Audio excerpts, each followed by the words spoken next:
পাশের ঘরের দরজাটা ভেজিয়ে দিন, শব্দটা যেন বাইরে না যায়। আজকে একটু একা হয়ে বসুন, মন দিয়ে শুনুন আমার কথাগুলো। আমার নাম আনিকা। আমার বাড়ি শান্তিপুরের কাছে এক গ্রামে। ছোটবেলা থেকেই শান্তশিষ্ট লাজুক স্বভাবের মেয়ে ছিলাম। বিয়ের পর মনে করেছিলাম গ্রামের আর 5টা মেয়ের মতোই আমার জীবনও বাধা ঝোঁকে কাটবে। কিন্তু নিয়তির খেলা বড় বিচিত্র। আমার জীবনের গল্পটা ঠিক সাধারণ ছোকে বাধা নয়। কিছু সম্পর্কের গভীরতা, কিছু অনুভূতির তীব্রতা এমন হয় যে সমাজের সব বাঁধ ভেঙে চুরমার করে দিতে চায়। আমি সেই রকমই এক অনুভূতির শিকার, যা আমাকে তিল তিল করে শেষ করে দিচ্ছিল আর একই সাথে এক অজানা পুলকে ভাসিয়ে নিচ্ছিল। আমার বিয়ে হয়েছিল বছর 5 আগে। স্বামী অরিন্দম কর্মসূত্রে বাইরে থাকতেন। মাসের বেশিরভাগ সময়ই তাকে বাইরে থাকতে হতো। আমাদের বিয়ের পরপরই সে একটা ভালো চাকরি পেয়েছিল, কিন্তু সেই চাকরির জন্য তাকে শহরের বাইরে, এমনকি মাঝে মাঝে রাজ্যের বাইরেও থাকতে হতো। প্রথম প্রথম খারাপ লাগত, খুব একা লাগত, কিন্তু ধীরে ধীরে সয়ে গিয়েছিল। শ্বশুর শাশুড়ি আর দেবর সৌরভ, এই নিয়েই আমার ছোট্ট সংসার। সৌরভ আমার চেয়ে বছর 2 ছোট। ও তখন কলেজে পড়ত, আর আমার কাছে ওর আবদারগুলো ছিল যেন একটা ছোট ভাইয়ের মতোই। সারাদিন এটা এনে দাও, ওটা করে দাও, টিফিন তৈরি করে দাও, এসব নিয়ে চলত আমাদের খুনসুটি। আমার শাশুড়ির শরীরটা ভালো না থাকার কারণে সংসারের অনেক কাজই আমাকে সামলাতে হতো, আর সেই কারণে সৌরভের সাথে আমার একটা দারুণ বন্ধুত্বপূর্ণ সম্পর্ক গড়ে উঠেছিল। আমার ফিগারটা বরাবরই একটু ভারী আর সুডল, বিশেষ করে বাঙালি শাড়িতে যখন আমাকে দেখতে অনেকেই তাকিয়ে থাকত। আজও যখন আমার পুরনো শাড়ি পরে আলসে করে বারান্দায় যাই, সেই সময়ের কথা মনে পড়ে। আমার শরীরী গঠন অনেকেরই নজর কাটত, যদিও আমি এসব নিয়ে মাথা ঘামাতাম না।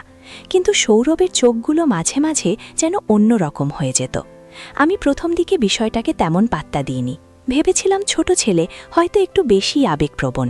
কিন্তু দিনের পর দিন তার সেই চাহনি, আমার আশেপাশে থাকার চেষ্টা, ছোট ছোট স্পর্শ, এগুলোতে আমার মনের মধ্যে কোথায় যেন একটা আলোড়ন তৈরি হতে শুরু করেছিল। আমার মনটা মাঝে মাঝে কেমন অস্থির হয়ে উঠত।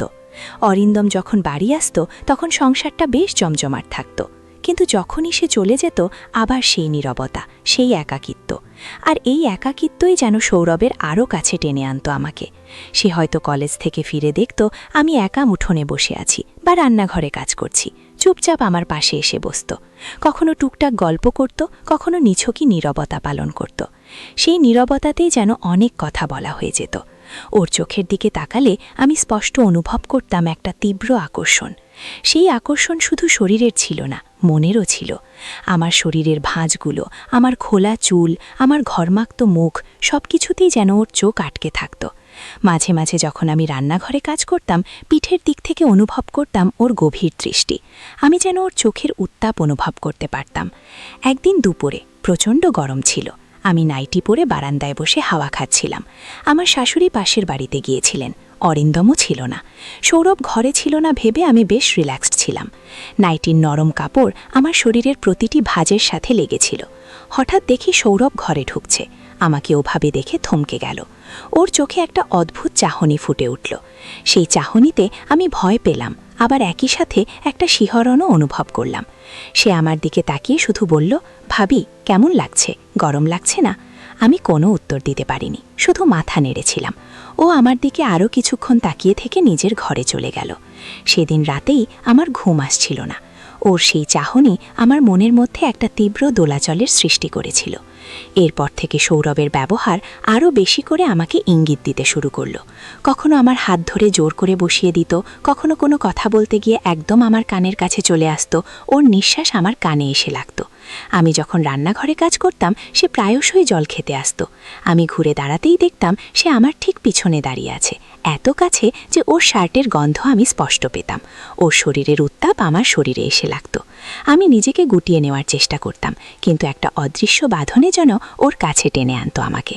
সমাজের নিয়ম নীতি, শ্বশুর শাশুড়ির সম্মান, আমার স্বামীর বিশ্বাস, সবকিছুই যেন একপাশে চাপা পড়ে যাচ্ছিল। একদিন সৌরভের কলেজ থেকে ফিরতে দেরি হয়েছিল। আমার শাশুড়ি খুব চিন্তায় ছিলেন।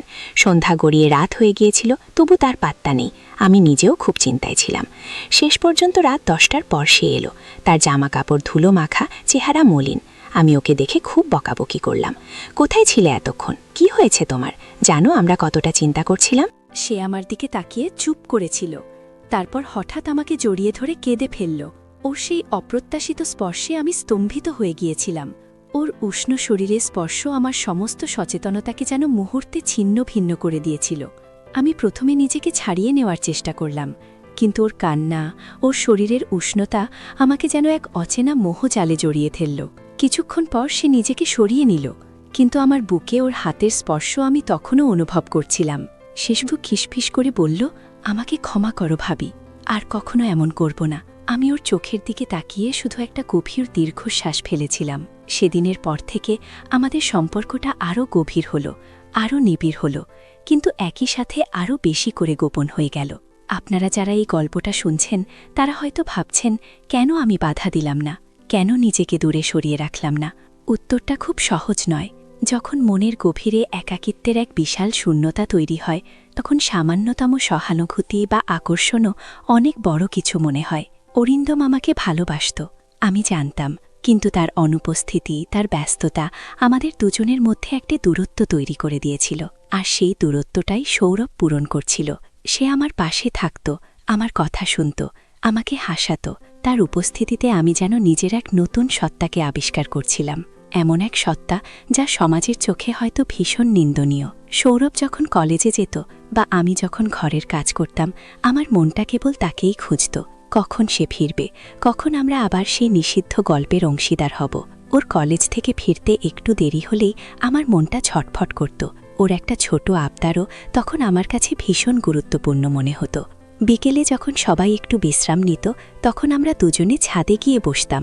খোলা ছাদের নরম আলোয় আমাদের কথা চলত। ওর হাত আলতো করে আমার হাতে ছুঁয়ে যেত, আমার গাল ছুঁয়ে যেত, আর আমার শরীর জুড়ে বয়ে যেত এক বিদ্যুতের ঝলকানি। আমি চোখ বুজে সেই অনুভূতি উপভোগ করতাম। জানি এটা ভুল, ভীষণ ভুল, কিন্তু সেই ভুলটার মধ্যে আমি যেন একটা অন্যরকম শান্তি খুঁজে পেতাম, একটা নিবিড় শোক। আমার মনে হতো এটাই আমার জীবনের সেই গোপন অধ্যায়, যা কারো সামনে প্রকাশ করা যাবে না, কিন্তু আমার ভেতরে এটা একটা অন্যরকম জীবন সৃষ্টি করেছে। আমার শাশুড়ি মাঝে মাঝে খেয়াল করতেন যে সৌরভ আজকাল আমার সাথে বেশি সময় কাটাচ্ছে। তিনি হয়তো ভাবতেন দেবর ভাবির সম্পর্ক বন্ধুত্বপূর্ণ হওয়া স্বাভাবিক, কিন্তু তিনি আমাদের চোখের গভীরে লুকিয়ে থাকা আবেগটা দেখতে পেতেন না আমার শরীরের প্রতিটি লোমকূপে লুকিয়ে থাকা তীব্র উত্তেজনা। একদিন দুপুরে আমি স্নান সেরে এসে আমার বেডরুমে বসেছিলাম। তখনও আমার চুল ভেজা, পিঠে আলগা করে রাখা। আমি একটা পাতলা সুতির সালোয়ার কামিজ পরেছিলাম, যা ভেজা চুলের কারণে আমার পিঠের সাথে কিছুটা সেটেছিল। ঠিক সেই মুহূর্তে সৌরভ আমার ঘরে এলো, কোনো অনুমতি না নিয়েই। আমি ওকে দেখে চমকে উঠলাম। ও আমার দিকে তাকিয়ে শুধু হাসল। সেই হাসিতে ছিল এক অদ্ভুত মাদকতা। আমি শাড়িতে যতটা আটপৌড়ে দেখাতাম, সালোয়ারে তার চেয়ে অনেক বেশি মোহময়ী দেখাতাম, সেটা আমি নিজেও জানতাম। ও আমার দিকে এগিয়ে এসে বলল, ভাবি, তোমার চুলগুলো কি আমি একটু মুছে দেব? আমি প্রথমে ইতস্তত করেছিলাম, কিন্তু ওর চোখের গভীরতা আমাকে কথা বলার সুযোগ দেয়নি। ও আমার পেছনে এসে দাঁড়ালো, আমার ভেজা চুলে হাত বুলিয়ে দিতে শুরু করল। ওর হাতের উষ্ণ স্পর্শ আমার সারা শরীরে ছড়িয়ে পড়ল। আমার কাঁপুনি শুরু হয়ে গেল। আমি চোখ বন্ধ করে ফেললাম। ওর হাত ধীরে ধীরে আমার চুল থেকে আমার কাঁধ, আমার পিঠ ছুঁয়ে যেতে লাগল। ওর নিঃশ্বাসের উষ্ণতা আমার ঘাড়ে এসে লাগছিল। আমি যেন এক ঘোরের মধ্যে চলে গিয়েছিলাম। সব ভুল জেনেও আমি নিজেকে আটকাতে পারছিলাম না। আমার বুকটা ধুকফুক করছিল। মনে হচ্ছিল এখন যদি কেউ দেখে ফেলে তাহলে কি হবে, কিন্তু সেই ভয়ের চেয়েও বড় ছিল এক গভীর ভালো লাগা, এক নিদারুণ আকর্ষণ। মিনিট কয়েক পর ও আমার চুল মোছা থামিয়েছিল, কিন্তু তার স্মৃতি আমার শরীরে লেগে রইল বহুক্ষণ। এইভাবে দিনের পর দিন, মাসের পর মাস কেটে যাচ্ছিল। অরিন্দম আসত যেত, কিন্তু আমার আর সৌরভের মধ্যে তৈরি হওয়া সেই গোপন সেতুটা আরও মজবুত হচ্ছিল। আমরা দুজনেই যেন এক নিষিদ্ধ খেলার অংশীদার হয়ে উঠেছিলাম, যেখানে জেতা হারা বলে কিছু ছিল না, ছিল শুধু অনুভূতির তীব্রতা। এই লুকানো সম্পর্কটা আমাদের দুজনকেই পাল্টে দিচ্ছিল। আমি ওর জন্য অপেক্ষা করতাম, আর ও আমার জন্য। আমাদের মধ্যে এমন এক বোঝাপড়া তৈরি হয়েছিল যেখানে কথা বলার প্রয়োজন ছিল না, শুধু চোখের ইশারাতেই সব কাজ হয়ে যেত। মাঝে মাঝে আমার খুব ভয় করত, যদি কেউ জেনে ফেলে, যদি আমার সংসার ভেঙে যায়। কিন্তু সেই ভয়টাও যেন এক অন্যরকম উত্তেজনা দিত, এক নিষিদ্ধ অ্যাডভেঞ্চারের রোমাঞ্চ। একটা সময় এলো যখন আমার মনে হলো আমি আর এই সম্পর্কটা চালিয়ে যেতে পারছি না। আমার ভেতরটা দুমড়ে মুচড়ে যাচ্ছিল অপরাধবোধে। অরিন্দমকে ঠকানো, আমার শাশুড়ির বিশ্বাস ভাঙা, এগুলো আমাকে ভেতরে ভেতরে কুড়ে কুড়ে খাচ্ছিল। কিন্তু সৌরভের আকর্ষণ এতটাই তীব্র ছিল যে আমি নিজেকে ছাড়িয়ে নিতে পারছিলাম না। সে যেন আমার মানসিক দুর্বলতার সুযোগ নিচ্ছিল। প্রতি মুহূর্তে আমাকে বোঝাতো যে আমি একা নই, সে সব সময় আমার পাশে আছে। আর এই পাশে থাকার আড়ালে লুকিয়ে ছিল এক অন্য রকম সম্পর্ক। তার চোখে আমি নিজেকে সম্পূর্ণ সমর্পণ করে দিতাম। তার সামান্যতম স্পর্শ আমাকে আচ্ছন্ন করে দিত। কখনো সে আমার দিকে এমনভাবে তাকিয়ে থাকত যে আমার মনে হতো সে যেন আমার মনের গভীরে প্রবেশ করছে। আমি যেন তার চোখের সামনে নিজেকে সম্পূর্ণ উন্মুক্ত করে দিতাম। সে তার চোখের ইশারায় যেন আমাকে তার ইচ্ছার কাছে নতি স্বীকার করাতে পারত।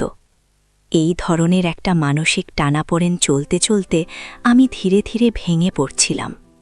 সারাক্ষণ একটা চাপা উত্তেজনা আর ভয় আমাকে ঘিরে থাকত। রাতের পর রাত আমার ঘুম আসত না। মনে হতো এ কি করছি আমি, আমার জীবনটা কোন দিকে যাচ্ছে। একদিন যখন অরিন্দম বাড়ি এলো, আমি ওর সাথে স্বাভাবিক থাকার চেষ্টা করছিলাম, কিন্তু পারছিলাম না। আমার মনে হচ্ছিল ওর চোখের দিকে তাকালেই ও আমার ভেতরের সব গোপন কথা জেনে যাবে। সেই দিনই আমি সিদ্ধান্ত নিলাম, এই লুকানো খেলাটা আর নয়। আমি সৌরভকে স্পষ্ট জানিয়ে দিলাম যে এই সম্পর্ক আর চলতে পারে না। সে প্রথমে রাজি হয়নি। আমার হাত ধরে কান্নাকাটি করছিল, বলছিল, ভাবি, তুমি ছাড়া আমি বাঁচতে পারব না। আমি ওর চোখের দিকে তাকিয়ে দেখলাম ওর চোখে সত্যিকারের কষ্ট। কিন্তু আমার নিজের বিবেকের কাছে আমি হেরে যাচ্ছিলাম। আমি ওকে বোঝানোর চেষ্টা করলাম, সৌরভ, এটা আমাদের দুজনের জন্যই ভুল। সমাজ এটা মেনে নেবে না, আর আমি আমার স্বামীর সাথে এভাবে বিশ্বাসঘাতকতা করতে পারব না। সে আমাকে ভয় দেখানোর চেষ্টা করল, বলল যে সে সব ফাঁস করে দেবে। আমি আরও ভয় পেলাম, কিন্তু মনে মনে ঠিক করে নিলাম যে যা হবে হবে। তবু এই সম্পর্কটা আমি আর টেনে নিয়ে যেতে পারব না। হয়তো এই ব্ল্যাকমেলের ভয়টাই আমাকে আরও কঠিন করে তুলেছিল। আমি ওকে কঠোরভাবে বললাম, যদি তুমি এটা করো তাহলে আমাদের সম্পর্ক তো যাবেই, তুমিও এই পরিবারে আর থাকতে পারবে না। আমার দৃঢ়তা দেখে সে একটু দমে গিয়েছিল। এরপর অনেক কষ্টে, অনেক মানসিক চাপ সহ্য করে আমি নিজেকে সৌরভের থেকে দূরে সরিয়ে নিয়েছিলাম। এটা সহজ ছিল না। দিনের পর দিন ওর এড়িয়ে যাওয়া, ওর নীরবতা, ওর অভিমান সব আমাকে কষ্ট দিত। কিন্তু নিজের ওপর বিশ্বাস রেখে আমি টিকেছিলাম। সময়ের সাথে সাথে সৌরভও বুঝতে পারল যে তার আর আমার সম্পর্কের আর কোনো ভবিষ্যৎ নেই। ধীরে ধীরে সেও নিজেকে গুটিয়ে নিতে শুরু করল। আমাদের সেই গোপন অভিসার, সেই নিষিদ্ধ আকর্ষণ সব যেন এক গভীর অতলে তলিয়ে গেল। আজ আমি আমার অতীতকে ফিরে দেখি। আমার সেই দিনগুলো, সেই আবেগ, সেই টানাপোড়েন সবটাই আমার জীবনের একটা অংশ, একটা ক্ষত যা শুকিয়ে গেছে, কিন্তু তার দাগ রয়ে গেছে।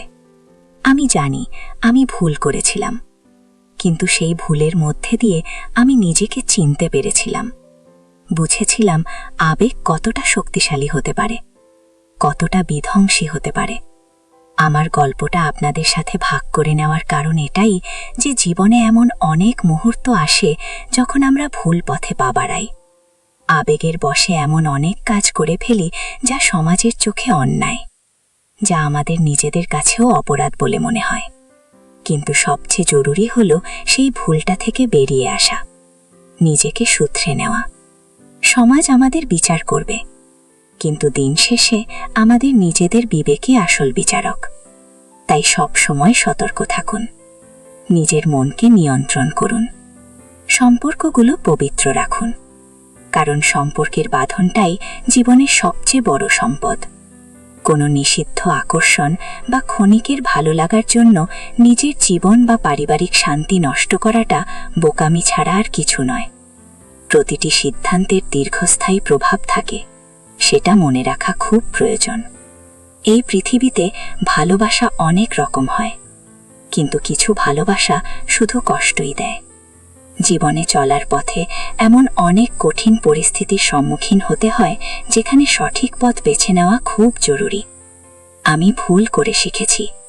আশা করি আমার এই গল্পটা আপনাদের জীবনে হয়তো একটু হলেও সাবধানী করে তুলবে। জীবনে ভালোবাসা আর শ্রদ্ধার ভারসাম্য বজায় রাখাই আসল সার্থকতা।